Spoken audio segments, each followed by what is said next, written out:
जाने मेरी जाने मन, एक पौआ पिला दो ना अंजलि। मेरे पैसों से, मेरी पॉकेट मनी से पौआ पीते हो तुम। इस तरह भला नाले में गिरते पड़ते घर क्यों जाते हो तुम? माँ शक्ति दे ना माँ। आ गया तू फिर से मूत पीकर। माँ मेरी शराब को मूत मत बोल माँ, मुझे बहुत भूख लगी है, दाल भात खिला देना। इतनी गंदी बात आ रही है, ये तूने कौन सा ब्रांड पी लिया आज? वो आज मैंने संतरा पी लिया माँ। माँ कैसी है? मर गई। क्या? जिस दिन तुमने मुझे संतरा पिलाया था, इस सदमे से मर गई माँ। गुजर गई?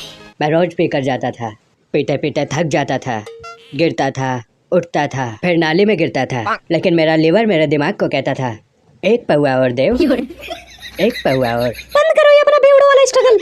अच्छा रो मत, एक पौआ लेकर आती हूँ, लेकिन चखने में सतमोले लाऊंगी, कहीं सोच रहा हूँ चिकन लाऊंगी। अंजलि मैं सतमोला से पीऊँ यह हो नहीं सकता, और तुम मुझे चिकन ना खिलाओ ये मैं होने नहीं दूंगा। अब तो सतमोला भी नहीं, नमक लेकर आऊंगी तेरे लिए। ऐसा कैसे हो सकता है कि कोई इंसान इतनी शिद्दत से पीना चाहे और चखने में उसको सतमोला और नमक के कुछ ना मिले? कौन कहता है कि तुम सतमोला से पियोगे? मैं तुम्हारे लिए चिकन मोमोज लाया हूँ देव।